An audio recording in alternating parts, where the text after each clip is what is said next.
welcome to my channel. My name is Harshita and I am the founder of the Ashtavakra Talent Academy. Today I am here to talk about how spirituality is the mother of life coaching. What life coaches do is that they take you from where you are today to where you want to be with an actionable plan and accountability building so that they can really focus on what is presently going on in your life and what areas you want to change. They ask you very powerful questions, and the answers that you already have within yourselves, you can be more clear about them and you can move towards it. This is what life coaches do. But there are some bad sides about life coaching, which is that they set very unrealistic goals for all of the people. Like they claim that all of them can be millionaires and all of them can be rich, which is very unrealistic and bad, because that can sometimes make you invest a lot of your money, and when it doesn't work it can really hurt a lot. So that's the bad side about life coaching, and it is extremely materialistic, and it only focuses on certain areas of your life or certain aspects of your life, and you will still not get a surety that if your one aspect in life, if your professional aspect is great, then your personal aspect will be right, or if your personal aspect is right, then your professional will be doing great, and there's no surety in that. But when we talk about spirituality, let's say if we say something is spirited, that means something is full of life. So when we say spirituality, that must be enormous amount of life, isn't it? But when we talk about spirituality, we talk about life in depth, in ultimate depth. But there are some myths about spirituality, which I often get to hear a lot. And I really wanted to clear all the myths about spirituality before we start, that how spirituality is the mother of life coaching. So I'm going to start with the myths that I get to hear a lot on spirituality. Let's begin with myth number 1. Spirituality and religion is same. I get to hear this a lot, and oh my god, this is like the biggest useless myth that I've ever heard about spirituality. Spirituality and religion is not at all same. I would say the difference is of day and night totally, because number 1, spirituality is based on your direct experience, so it is more inward focus, and religion whereas is very outward focus. So spirituality talks about your direct experience with the cosmos, with the universe, or with the god. It talks about your own experience with whoever you believe in, right? Spirituality has no set of rules. It doesn't work on a set of rules that you in spirituality create your own rules. In whatever path you wanna go on, you create your own path in spirituality. Whereas when we talk about religion, it is completely different from spirituality. Religion is very outward focused. It is based on rules, because most of the time when you're religious, in religion, the god or the truth or anything that you're believing in is either described to you from some scripture, from some priest, from imam, or in a book, or in some form of like that. So it is often described to you, or the information that you get is from some scriptures, from book, or from priest, and all of that. So it is very outward focus, and it is based on rules. Third thing that I want to talk about spirituality is it does not require your faith. That's right. Just because I would say that it is my direct experience with the god, universe, or the anything that I believe in, so I don't need faith in that, right? So when we talk about religion, you do need faith. Yes, it just works on faith, because whoever people who talk about religion or who are religious, they belong to some institutions where God has been described to them in some form or in some ways that they need to believe in.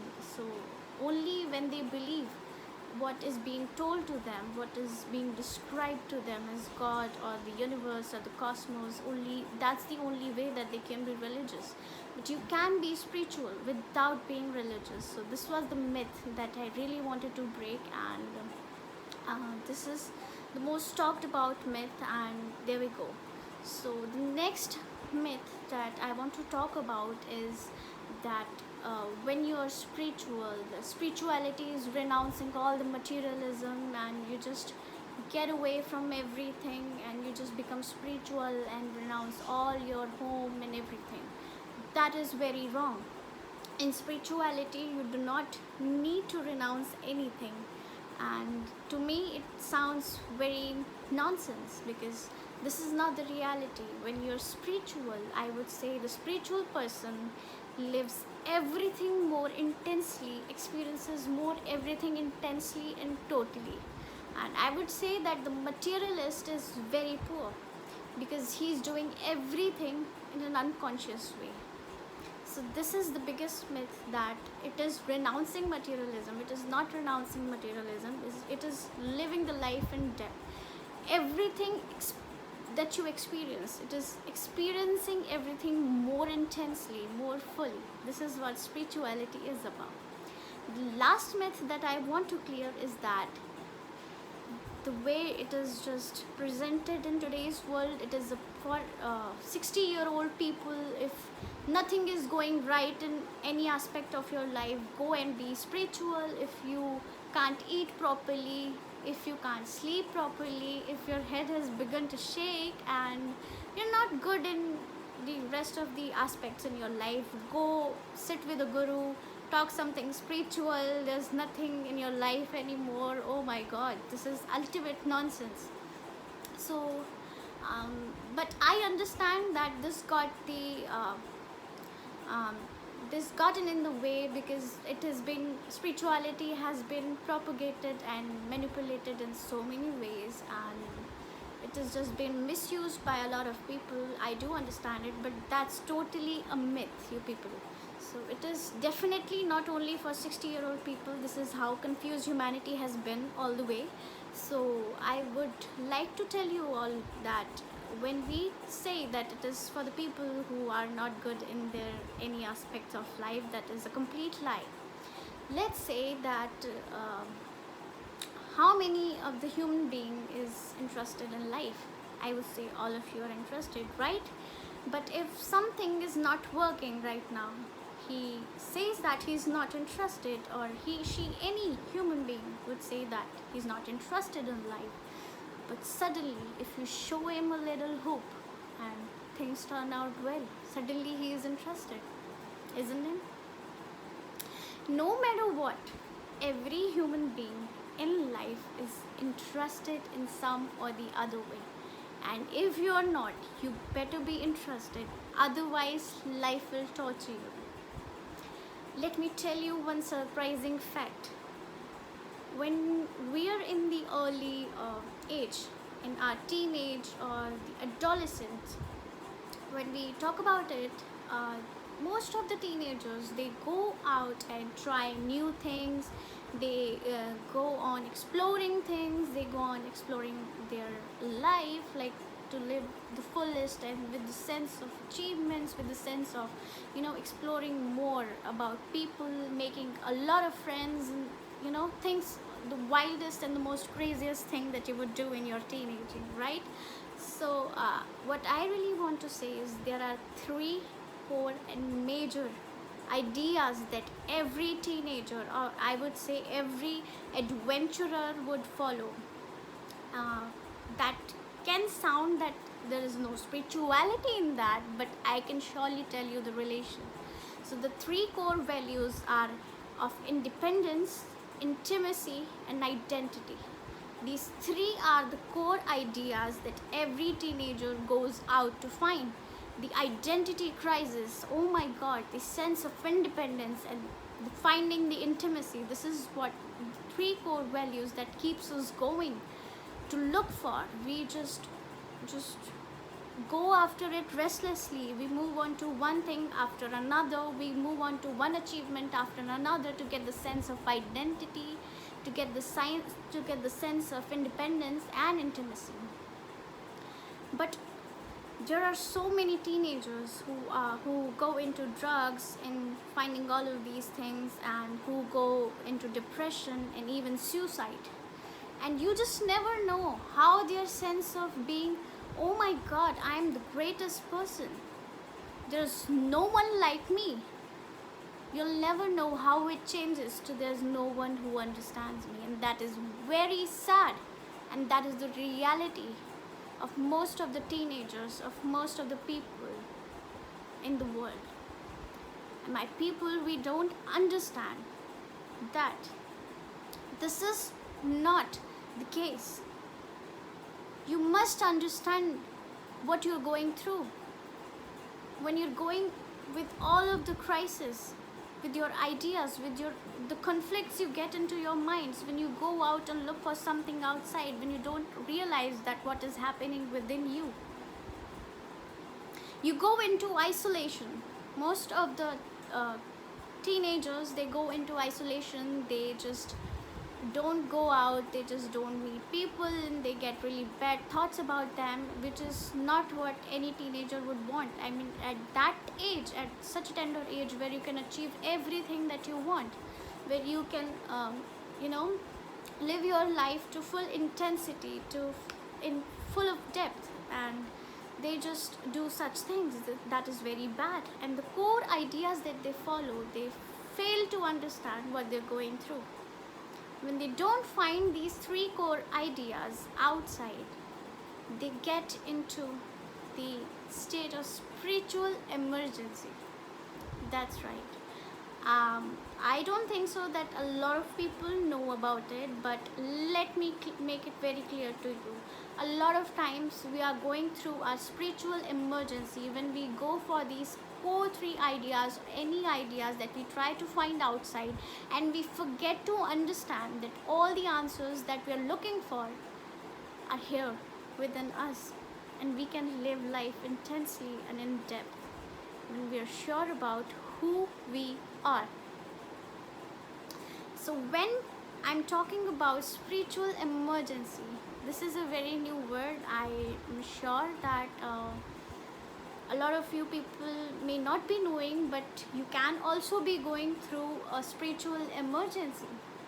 So let's talk about what really spiritual emergency is. Spiritual emergency is a highly disruptive process. It is a great shift in someone's reality and someone's identity. So it is when your whole world changes, right? So it is very upsetting, and it is very, very disruptive. And it's very weird how psychiatry has treated it as a bog standard psychiatry, like depression or some sort of disease that needs medication. And it is funny how people take antidepressants and a lot of things. Like I said in my previous videos, not a lot of people are aware of this. People, you need to understand and just listen to this very carefully, that it may be because you're experiencing a spiritual emergency, right? So this is the reason why I say that antidepressants don't work even after 24 years, even after so many years, and you find yourself in the similar stage, because this was not something that your mind can be fooled about, or your mind can use tools and tricks to get over it. No, it is nothing like that. It gets so disruptive that your whole world changes, and it sometimes can be triggered from outside factors also, like if you've lost a loved one, if you're at the end of a relationship, or if you met an accident, or if you had a life-threatening disease, or you got a near to death experience, or it could be anything. Even just if you've lost a job, that can also trigger your spiritual emergency, because as I said, it is a highly disruptive process. Not a lot of people know that they're going through a spiritual emergency, and people are unknowingly going through it, and It just happens in your body, mind and soul, in all the aspects of your life, and it can heavily affect your everyday tasks. This is what happens when your spiritually emergency is going on, right? So a lot of time this has been misinterpreted and treated so badly that people find themselves in the same state after so many years, because they did not understand that they were having a spiritual emergency, and that they've not been following the correct things and the correct path that they needed to for their spiritual needs. We need to understand that we start getting this identity crisis, the whole shift in our world, and everything is just shattered, nothing works, and we don't know what way to go, what way to do. Every door is closed, and there is this very intense energy that we feel inside us, and we don't know what to do with it. And this is most of the time what happens when you're going through a spiritual emergency. So what we need to understand is, sometimes people understand that spiritual emergency is spiritual awakening. No, it's not. Spiritual awakening is, I would say, the first path on your spiritual journey. It gets to a conscious level of consciousness, but spiritual emergency is a process where you need to realize that you have spiritual needs that needs to be fulfilled, and it is not just a thing to be treated with tools or techniques or in a temporary way, because it will come back and you'll find yourself in the same state. And this is why most of the time nothing works in terms of this case. So what you need to do is that you need to make your own path in spirituality. That's the beauty of spirituality, that you make your own path when you are following spirituality. For your spiritual needs, what happens is, when you are on your spiritual journey to fulfill your spiritual needs, what happens is you're at the center of your very being. I need you all to understand this very carefully, that what spirituality does is that it takes you to the center of your very being. Then you can go on to the circumference, you can roam around freely anywhere you want, but still at the same time you're still at the center. You know who you are. This is the beauty of spirituality. You can enjoy great food, you can enjoy great clothes, great food, big house, or anything. There's no problem in it when you're still connected to your center and know who you are. And this is when you live your life in depth, fully and completely. There's no need to renounce any materialism. It just gives you so much more depth to your life, that you're connected to your very being at the center. You can roam freely anywhere, anyhow you want, and you still be at the center at the same time. That is what spirituality is. It just does not work in 1, 2 or 3 aspects of your life. You just create your own path. You just create your own rules. You just live life more intensely, more in depth. So I hope that you guys are able to understand what spirituality is all about. And I know it has been misleaded and represented in so many different ways, but I really wanted you guys to understand what spirituality is all about and how you all may be going through a spiritual emergency. I hope you all found something interesting in this video, and I hope this video has helped you in some way. And if it did, then please share this video with any of your friends or any of your colleagues or anyone you want to help, and subscribe to my channel and like this video. And as you go on with your spiritual journey, I will be telling you guys one thing, that we at the Ashtavakra Talent Academy, we have come up with all the 112 forms of meditation that exist in the whole world. That's right, there are only 112 types of meditation that exist in the whole world, and we are ready to help you with all the techniques of the meditation that has ever existed in the world at the Ashtavakra Talent Academy. And I hope to see you all. Stay tuned to my videos, and I shall see you guys in the next video. Bye.